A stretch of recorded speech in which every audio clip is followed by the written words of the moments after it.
Cuando me pedisteis que hablase de filtración en pequeñas aglomeraciones urbanas, he pensado que sería interesante hablar de los humedales artificiales, de los humedales, pues una tecnología en la cual los procesos de filtración tienen una importancia de gran relevancia. Pido disculpas porque en los ensayos a la hora de colocar la presentación no pasaba correctamente, con lo cual lo van a pasar los compañeros de agua. Es un método un poco más rudimentario, pero más seguro. La primera diapositiva hace alusión a la denominación. ¿Cómo nombramos a los humedales? Porque hay varias controversias. Hay una denominación directamente traducida del inglés, humedales construidos. También se habla de humedales artificiales. Hay cierto sector de técnicos que dice que artificial tiene una connotación peyorativa, que no sería bueno llamarlo humedal artificial. En Centroamérica tienen una denominación más amable, biojardineras, fundamentalmente en la parte central, en Costa Rica. Sí hay una denominación que a mí no me gusta nada, filtros verdes, se está poniendo de moda, pero filtros verdes es aplicación al terreno, la clásica plantación de chopos y alimentación con el agua residual a tratar. Y de un tiempo a esta parte empieza a ponerse de moda la denominación simple de humedales para el tratamiento de las aguas residuales, que es la denominación que yo iré aplicando a lo largo de la presentación. Sigo. Como saben, distinguimos dos clases básicas de humedales en función de que si nos acercamos al humedal vemos o no vemos el agua. Si nos acercamos y vemos el agua, hablamos de humedales de flujo superficial, y si no la vemos, hablamos de humedal de flujo subsuperficial, con dos subfamilias en función de la dirección del flujo del agua a tratar, en horizontal o en vertical. En la presentación, en este caso, y por hablar, ya que hablamos de temas de filtración, me centro en los humedales de flujo subsuperficial, donde, como decía inicialmente, los procesos de filtración tienen una gran relevancia. Diferencia básica entre el humedal de flujo vertical y el de flujo horizontal: el estado de inundación del sustrato. En un humedal de flujo horizontal, el sustrato está prácticamente inundado, salvo los primeros centímetros superiores. En el caso del humedal de flujo vertical, el sustrato se alimenta de forma intermitente. ¿Cuál es la base? ¿En qué se basan los humedales artificiales? Pues como casi todas las tecnologías extensivas, lo que hacemos es imitar los procesos que de forma natural se dan en este caso en las zonas húmedas. Y lo que vamos a hacer es pasar el agua residual a través de un conglomerado formado por raíces rizomas de plantas xerófitas y un medio filtrante, gravas, gravillas y arena, para que se... Bien. Pasamos a la primera, por favor. Eso es lo que le comentaba. Se me olvidaba hablar de los franceses, siempre más cartesianos. Definen perfectamente lo que es biofiltro plantado de cañas, y ya aparece la palabra filtro específicamente indicada. Pasa, por favor. Pasa. Decíamos que... No, la anterior, por favor, la anterior. Decíamos que se basan en imitar procesos naturales, con lo cual se encuadran perfectamente en las actualmente denominadas soluciones basadas en la naturaleza. Pasamos. Ahí nos aparecen los tipos básicos que mencionábamos. A la izquierda veo el agua, humedal de flujo superficial. A la derecha no veo el agua, humedal de flujo subsuperficial, tanto vertical como horizontal, que será el centro de la presentación, puesto que ahí los procesos de filtración tienen una mayor importancia. Siguiente. De forma detallada, en la parte superior, humedal de flujo horizontal, abajo a la derecha el vertical. Decíamos que en el horizontal el sustrato filtrante está prácticamente inundado, cosa que no ocurre en el vertical, y eso influye mucho en los procesos de depuración que tienen lugar tanto en uno como en otro humedal. Pasamos. Ahí tenemos el entramado que se forma en los primeros centímetros del sustrato, compuesto por rizomas, raíces de plantas helófitas y el propio material filtrante, gravas, gravillas, donde van a tener lugar una serie de procesos físicos, químicos y biológicos que van a conseguir la depuración de las aguas a tratar. Pasamos. Ahí tenemos los esquemas, los procesos básicos que nos van a permitir la reducción de la concentración en materia en suspensión, materia orgánica, nutrientes, nitrógeno, fósforo y patógenos de las aguas residuales. Lo vamos a ver ahora de forma individualizada y detallada. Sí es importante recalcar que, como tecnología extensiva que es, todos estos procesos de depuración se van a dar de forma simultánea, no de forma secuencial como es habitual en los procesos de características intensivas. Pasamos, por favor. ¿Cómo eliminamos la materia en suspensión? Pues básicamente por filtración. En el sustrato filtrante se va a quedar retenida la mayor parte de las partículas presentes en el agua residual a tratar. Ahí aparece de nuevo la palabra filtración, motivo de la charla. Avanzamos. Llegamos ahora a la eliminación de materia orgánica y me centraré en los procesos aerobios, con dos componentes importantes: quién me aporta el oxígeno para esa depuración aerobia y cómo se lleva a cabo. ¿Pasamos? En el primero de los casos, y esta es una de las claves de esta tecnología extensiva, es que el oxígeno que tanto nos cuesta y tantas complicaciones nos crea a la hora de aplicarlo en tecnología intensiva, en este caso, ese oxígeno se consigue de forma natural, bien en parte por lo que la propia planta está bombeando a través del arénquima, ese tejido poroso que se ve a la derecha de la pantalla, a la zona radicular, que es lo que le permite a este tipo de plantas, las plantas helófitas, poder subsistir continuamente en zonas encharcadas. Siguiente diapositiva. Y en el caso del vertical, no solamente vamos a tener el aporte de las raíces y de los rizomas, sino que también la alimentación intermitente contribuye de forma muy eficiente a oxigenar el sustrato.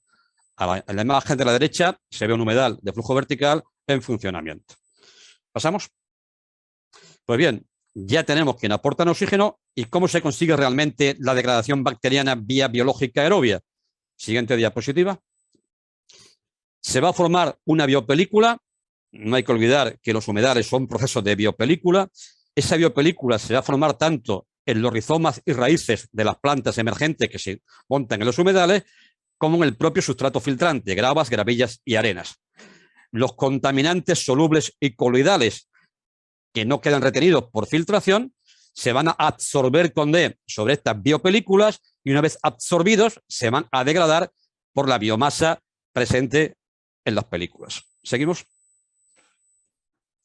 Si seguimos avanzando, ¿cómo eliminamos nitrógeno? Pues varias vías. Nitrificación, denitrificación y emisión de compuestos gaseosos a la atmósfera, óxidos de nitrógeno, nitrógeno tal cual, o bien absorción por la propia planta y una pequeña fracción se volatiliza como amoníaco. Generalmente no conseguimos, si hay que verter a zona sensible, esta eliminación de nutrientes no es suficiente, tal como ocurre en la mayoría de los sistemas extensivos, no es un caso excepcional. En los sistemas intensivos, si no cumplimos la eliminación de nutrientes hay que complementarlo, y aquí hacemos igual. Si no cumplimos eliminación de nitrógeno porque estamos en zona sensible, hay varias formas de seguir trabajando con humedales para llegar a cumplir esos requisitos más exigentes. Lo vamos a ver a continuación. ¿Pasamos? Si recurrimos a eliminación de nitrógeno vía nitrificación, denitrificación, siempre debemos contar con un sistema de flujo vertical que tiene una altísima capacidad de nitrificación al trabajar sin inundar. Una opción en la que está en pantalla, tengo un filtro, un humedal de flujo vertical, nitrifico y recirculo parte de las aguas nitrificadas a cabecera para denitrificar al unirla con las aguas que proceden del tratamiento primario. Esta es una opción. Otra opción en la que se presenta la siguiente diapositiva, así que es una combinación de distintos ambientes, un humedal de flujo vertical seguido de un horizontal.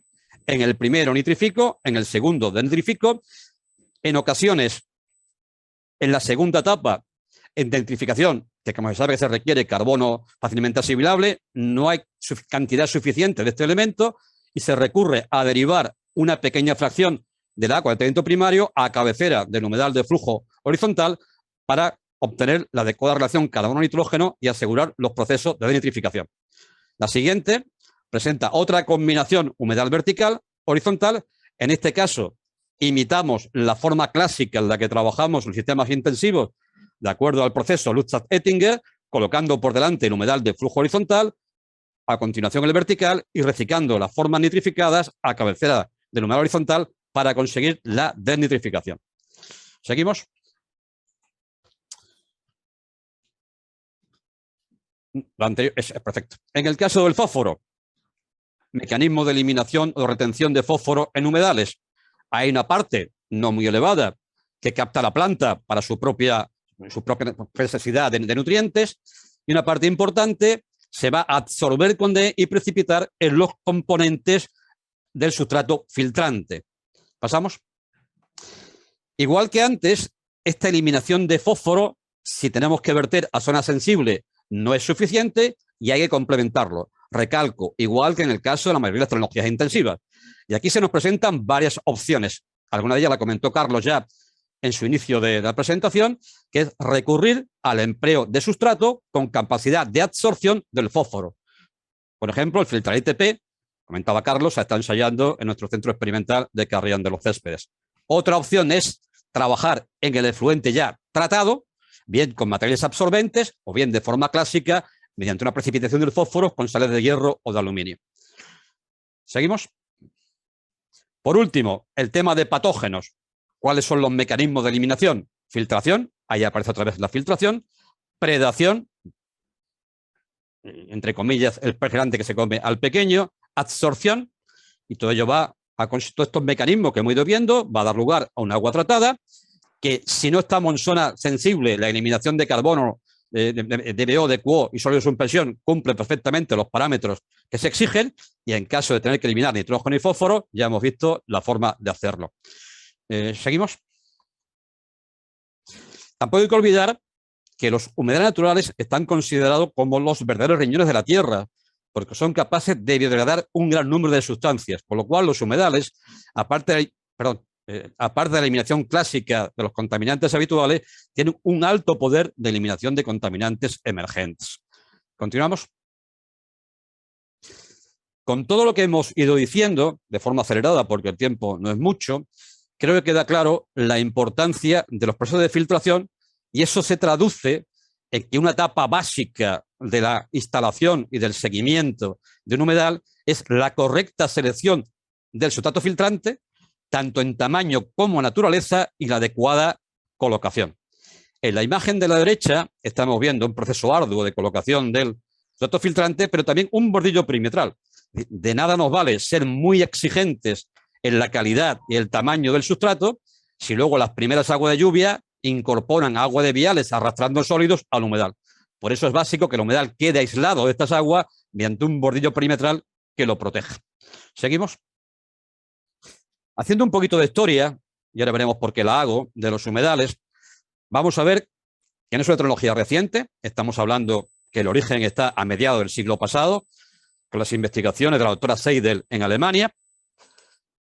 En 1971 se instala el primer humedal en Estados Unidos, 74 primer humedal en Alemania, y es a partir de 1980 cuando esta tecnología experimenta realmente el auge que actualmente estamos contemplando. Y básicamente este auge está basado en el momento en que empiezan a usarse áridos como sustrato para conseguir la filtración biológica a través de este sustrato y de las plantas y las raíces y rizomas de las plantas helófitas. De nuevo aparece la importancia de los procesos de filtración, en este caso filtración biológica. ¿Seguimos?